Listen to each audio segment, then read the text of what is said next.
Now, one thing that people don't get about economics, I think, and liberal economics is the idea of pricing. Like, what is a price? How are prices determined? Why doesn't the government just come around and say, well, we're going to make energy prices, we're going to lower, we're going to cap rent, we're going to cap rent. Pricing, it has a different definition. It's the most important information, yeah. The price of something, because it encapsulates a whole lot of things that you can't encapsulate in any other way. So, so they have capped the price of gas at the moment at $12 a gigajoule, which, given that it was $3 a gigajoule a couple of years ago, probably not going to do too much damage. However, the price of gas is a signal to investors and to people in the industry that it's up there, there's a profitable market. That means there's probably a shortage. It means we need more of it. We'll go out there and we'll drill. It also means, because they'll have to attract the resources from somewhere else, they can afford to pay higher salaries. They might have to import rigs from overseas or build new rigs or whatever.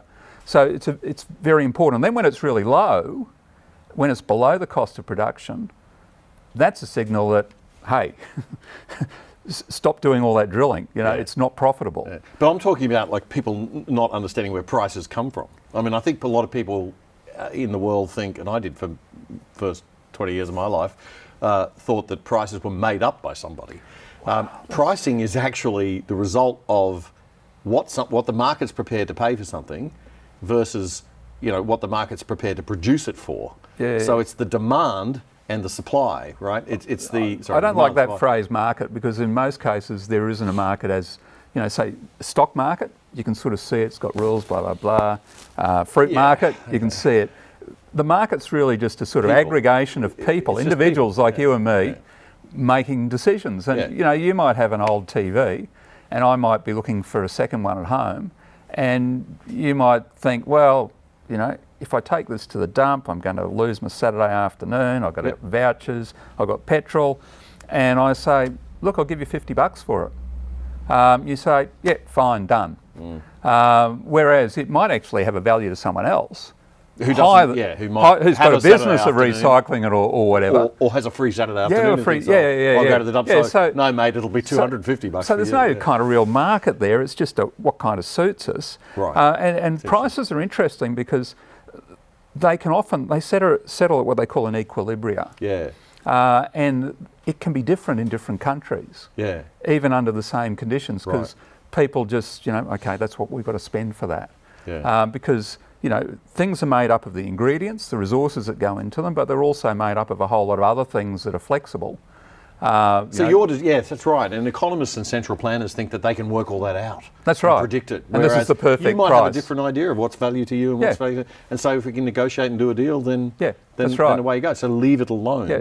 And it all sort of filters out. So what you're calling the market is this filtering out, so that eventually people have some rough idea what they're going to be having to pay. Yep. And that allows them to plan ahead and and that's do where things. Pricing comes from, right? Yeah. We sort of go, okay, well, the car's going to cost me that most of the time. Yeah. Right. So we're basically making the case for smaller government and less government manipulation of things. We're seeing a lot of manipulation. This is budget, coming back to the budgets and what they are. This is where the government says, well, this is how we're going to use our money to fix society. Yeah.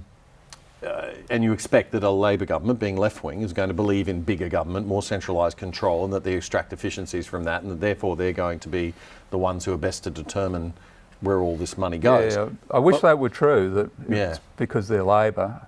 The previous coalition government was pretty good in high spending. Yeah. And if you look at the UK, it's the Conservatives who've put the highest tax rates in place in 70 years. Yeah. So there's a bit of a disease on my side of the argument.